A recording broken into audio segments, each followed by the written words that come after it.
இப்போ நம்ம பார்க்க போகிறது வந்து carrot 2020 full reporting areas 21 classes இருக்குதுங்க. அந்த 21 கிளாஸ் எப்படி ஈஸியாக மனப்பாடம் பண்ணுறது அப்படின்னு தான் கேட்குறோம்.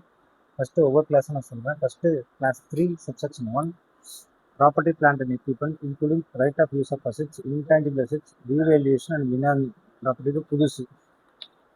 அதாவது சப்செக்ஷன் 3 சப்செக்ஷன் 1ல் கிளாஸ் 3 சப்செக்ஷன் பேரா 3 சப்செக்ஷன் 1ல் property plant and equipment including right of use of assets ROU.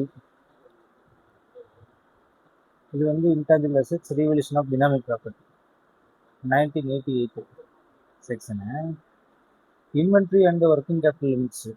First inventory limits, இப்போ இன்வென்ட்ரி அண்ட் ஒர்க்கிங் கேபிட்டல் புதுசாக வந்துருக்குது. Investment guarantee security and loans IGS. அடுத்து வந்து கம்ப்ளைண்ட்ஸ் வித் செக்ஷன் 185 அண்ட் 196 டைரக்டரோட சம்மந்தப்பட்டது. அப்புறம் deposit, acceptance of deposit, maintenance of cost records. என்னங்க maintenance of cost records. Statutory dues. Statutory டியூஸ்லேயே வந்து அன்டிஸ்பியூட்டட், டிஸ்பியூட்டட்னு இருக்குது. Unrecorded income, disclosure income tax assessment, borrowing and utilisation of borrowed funds, public offer and preferential private placements, fraud and whistle blower of complaints, Nidhi company requirements, transaction with related parties, internal audit, non cash transaction with directors, registration and RB Act 1934, cash losses, resignation of statutory auditors, material uncertainty in meeting liabilities, corporate social responsibilities, qualification or adverse remarks in consolidation of financial statements. Actually, இதுதான் நீங்கள் மனப்பாடம் பண்ணணும். மனப்பாடம் பண்ணுறதுனா தெரிஞ்ச மனப்பாடம் பண்ணலாம். அதாவது PPE, inventory, investments, compliance, section 185, 196, acceptance of deposit, maintenance of cost records, statutory dues, unrecorded income disclosure in tax assessment, borrowings, utilization of borrowing funds, public offer, preferential private allotment, fraud and whistleblower of complaints, Nidhi company requirements, transaction with related parties, internal audit systems, non-cash transaction with the directors, RBI registration 1934, a core investment company, NBFC, cash losses, designation of statutory creditors, material uncertainty in meeting of liabilities, corporate social responsibilities, qualification and adverse remarks. இது வந்து கொஞ்சம் கஷ்டம். அத்தனையும் நம்ம மனப்பாடம் பண்ணுறது ரொம்ப கஷ்டம்னால இது அப்படியே நான் ஒரு சின்ன நிமோனிஸாக கொடுக்குறேன். இது ஈஸியாக இருக்கும் பாருங்கள். இது 21 அப்படியே வந்துடும். எப்படின்னா பெரிய அப்படின்றது வந்து அசட்டு.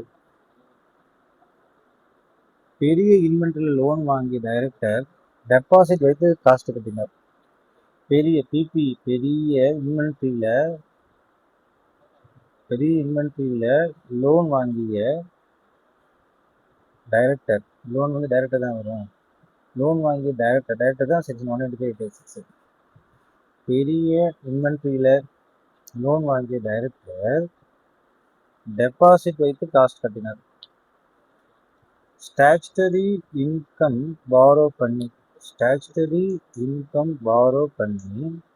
ஐபிஓவில் ஃப்ராடு செஞ்சார். நிதி ரிலேட்டட் இன்டர்னல் நான் கேஷ்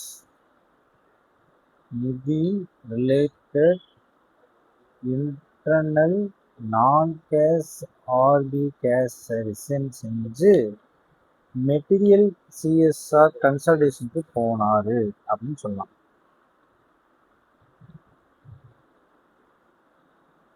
இதுதான் நீங்கள் ஈஸியாக இருக்கும். ஏன்னா பெரிய இன்வென்ட்ரியில் லோன் வாங்கி டைரக்டர் டெபாசிட்டுக்கு காசு கட்டினார். ஸ்டாச்சுட்டரி இன்கம் பாரோ பண்ணி ஐபிஓவில் ஃப்ராடு செஞ்சார். நிதி ரிலேட்டட் இன்டர்னல் நான் கேஷ் RB கேஷில் ரிசைன் செஞ்சு மெட்டீரியல் CSR கன்சல்டேஷனுக்கு போனார். இவ்வளோதான் இந்த கான்செப்ட். ரொம்ப ஈஸி. அப்போ 21 வந்து உட்காந்து பெரிய இன்வென்ட்ரி லோன் வாங்கி டைரக்டர் டெபாசிட் வந்து காஸ்ட் கட்டினார். ஸ்டாச்சுட்டரி இன்கம் பாரோ பண்ணி ஐபிஓவில் ஃப்ராடு செஞ்சார். நிதி ரிலேட்டட் இன்டர்னல் நான் கேஷ் RB கேஷில் ரிசைன் செஞ்சு மெட்டீரியல் CSR கன்சல்டேஷனுக்கு போனார். இது நீங்கள் மனப்பாடம் பண்ணிட்டீங்கன்னாவே கிட்டத்தட்ட வந்துடும். சரி, இது ஸ்டோரி தான் 21 நிமோனிக்ஸாக நம்ம கொடுத்துட்டோம். சரி சார், அப்படியும் எனக்கு புரியல. அப்போ எந்த ஆப்ஷன் போயிடலாம். பெரிய இன்வென்ட்ரி லோன் வாங்கி டெபாசிட் போட்டால் காஸ்ட்டுக்கு தமிழ் ஸ்டாச்சுட்டரி டேக்ஸ் இருக்கா, இன்கம் அடித்து பாரோ செய்து ஐபிஎல்ல ஃப்ராட் பண்ணார். நிதி ரிலேட்டட் இன்டர்னல் நான் கேஷ் RBயில் ஆகி லோன் ரிசைன் பண்ணி ஆர்பிஐக்கு முடிச்சு செய்தார். இப்படி சொல்லுங்க, இது என்னது? பெரிய இன்வென்ட்ரி லோன் வாங்கிட்டாரு, டெபாசிட்ல போட்டு காஸ்ட் கட்டாமல் ஸ்டாச்சுரி டேக்ஸ் விட்டாரு, இன்கம் மறைச்சு பாரோ செஞ்சு ஐபிஓல ஃப்ராட் பண்ணாரு, நிதி ரிலேட்டட் இன்டர்னல் நான் கேஸ் ஆர்பிஐ கேஸ் லாஸ் ஆகி ரிசைன் பண்ணி சிஎஸ்ஆர் முடிச்சு கன்சல்டேஷன் செய்தார். இப்படியும் போகலாம். 21க்கு இது பில்லர் 5 பில்லராக பிரிக்கிறோம், 5 பிளாக்காக பிரிக்கிறீங்க. ஃபர்ஸ்ட் பிளாக் என்னது? அசட்ஸ். அசட்ஸ்னா என்னது?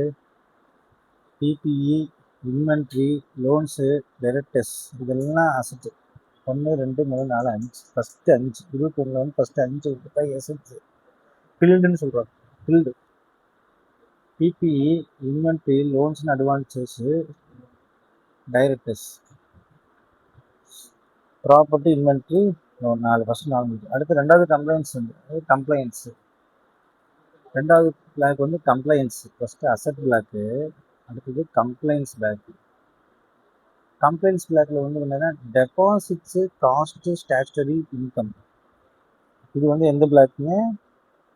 கம்ப்ளைண்ட்ஸ் பிளாக்ல வந்து என்ன sir? Deposit, DCSI, deposits, cost, statutory income. Deposit, cost, deposits, cost எடுத்து, ஸ்டாச்சுட்டரி எடுத்து, இன்கம். மூணாவது ஃபைனான்ஸு.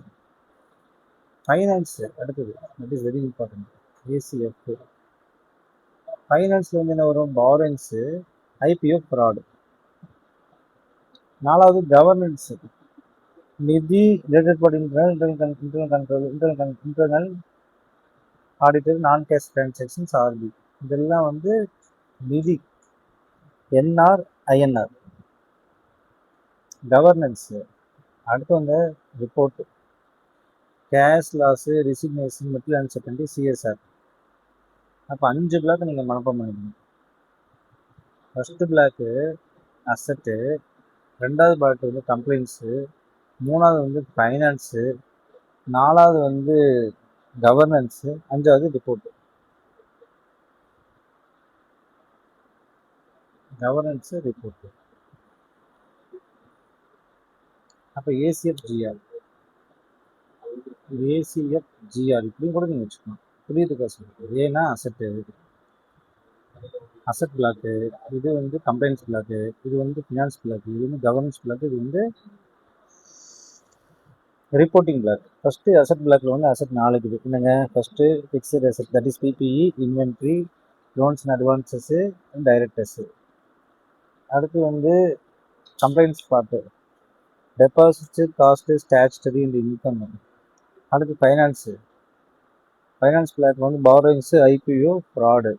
அடுத்து கவர்னன்ஸு, நிதி வந்து இருக்கும், ரிலேட்டட் பார்ட்டி டிரான்சாக்ஷன் இருக்கும், இன்டர்னல் கண்ட்ரோல் இருக்கும், நான் கேஷ் டிரான்சாக்ஷன் இருக்கும், ஆர்பிஐ ரெஜிஸ்ட்ரேஷன் இருக்கும். அடுத்து ரிப்போர்ட்டு, ரிப்போர்ட் பொறுத்த வரைக்கும் ரொம்ப ஈஸி. கேஷ் லாஸு, ரெசிக்னேஷன் பற்றி ரிப்போர்ட் பண்ணணும், மெஜாரிட்டி அன்சர்டன்டி, சிஎஸ்ஆர் இருக்கும், அடுத்து வந்து கன்சல்டேஷன். ஸோ இதுதான் உங்களுக்கு ஈஸியாக இருக்கும். அப்போ இப்படியும் படிச்சுக்கலாம், அப்படியும் படிச்சுக்கலாம், ஆஸ் எ விஷ். பட் இது கண்டிப்பாக எக்ஸாம் இருக்கும், ஈஸியாக கான்செப்ட் தான். Thank you students.